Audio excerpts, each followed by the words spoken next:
Good morning আমার সব বন্ধুদেরকে। আজকে সকাল সকাল একটা ব্লগ শুরু করছি। তো কীরকম ঠান্ডা পড়েছে বলো, সেই 25শে ডিসেম্বর থেকে যে কী মারাত্মক ঠান্ডা পড়েছে বলে বোঝাবার মতো নয়।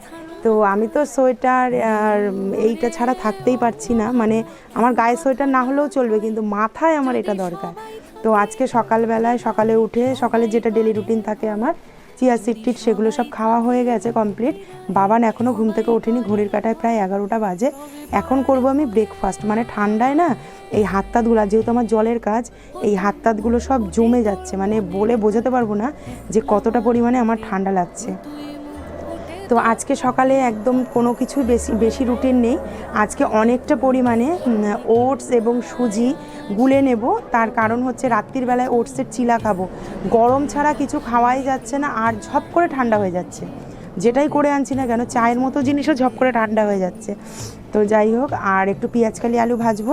আর মা কি সুন্দর মাছের ঝোল করে পাঠিয়েছে দেখো, কচু দিয়ে।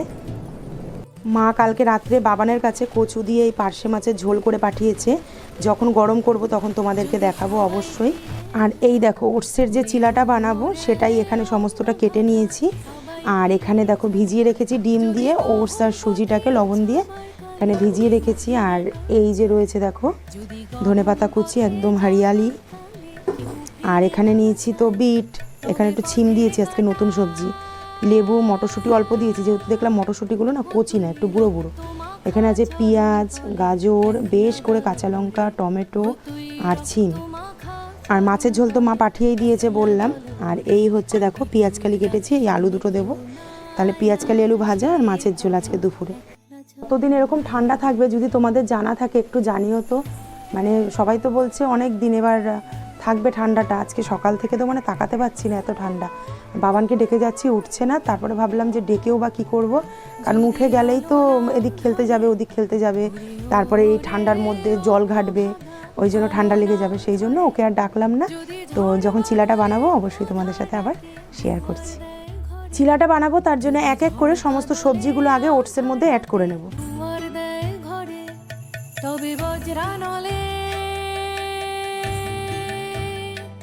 আপন বুকের বাজর জ্বালিয়ে নিয়ে একলা জলরে, আপন বুকের বাজর জ্বালিয়ে নিয়ে একলা জলরে, যদি তোর ডাক শুনে কেউ না আসে তবে একলা চলো রে, একলা চলো, একলা চলো, একলা চলো, একলা চলো রে, যদি তোর ডাক শুনে কেউ না আসে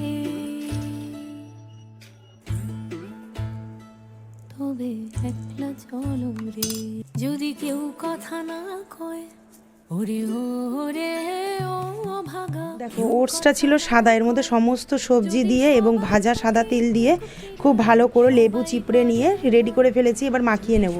এবার কথা হচ্ছে এতটা কেন, রাত্রিবেলায় দোকানদারি করে ওঠার পর আমার আর ইচ্ছা করে না যে ফ্রিজ থেকে ঠান্ডা সবজিগুলো বার করে কেটে কুটে আবার রান্না করি। ওই জন্য এই ব্যাটারটা করে রেখে দেবো ঢাকা দিয়ে ফ্রিজে। এ দেখো হাত কাঁপছে।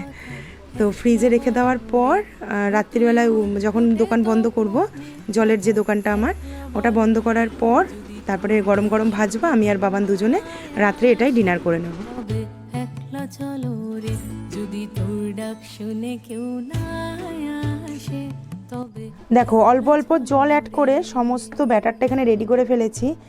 কালারটা দেখে মানে সামনের থেকে, ফোনের থেকে বেশি সামনে ভালো লাগছে। খুব সুন্দর করে মাখিয়ে নিয়েছি। এখান থেকে হয়তো আমি একটা, বাবান একটা এখন টিফিন করব, আর বাদবাকিটা সব রেখে দেবো রাত্রের ডিনারের জন্য। দারুণ লাগছে কালারটা। আর সমস্ত সবজি দাও তো, তাও ক্যাপসিকামটা ভুলে গেছি আনতে আমি, ওই জন্য ক্যাপসিকামটা দিতে পারলাম না। ক্যাপসিকাম দিলে আরও ভালো লাগে। একটা ছিল রেডি হয়ে গেছে, দোকানে জল দিতে গিয়ে এই জায়গাটা পুড়ে গেল। আর এই একটা কড়াইতে দিয়েছি, এটা রেডি হচ্ছে। এই সকালের ব্রেকফাস্ট কমপ্লিট। একদম গরম ভাত টকবক করে ফুটছে এখানে, একদম গ্যাসের সামনে থেকে না নড়তে ইচ্ছা করছে না। আর এখানে বসিয়ে দিয়েছি দুধ জাল হতে। সারা দিনে আর কিছু না, কাজের শেষ নেই। আর এই যে মাছের ঝোল গরম করে রেখেছি দেখো, একদম কচু দিয়ে আর ডিম ভরা পার্শে মাছের ঝোল। দুপুরে সুন্দর করে আমি ও বাবান দুপুরের মধ্যাহ্নভোজ শেষ করে সন্ধ্যেবেলায় নিয়ে নিয়েছি ম্যাগি। আর রাত্রে যেহেতু বাবান আমার মায়ের কাছ থেকে খেয়ে আসবে, ওই জন্য আমার জন্যই আমি দুটো চিলা বানিয়ে নিলাম। এইভাবেই আজকে সারাটা দিন কাটলো। টাটা।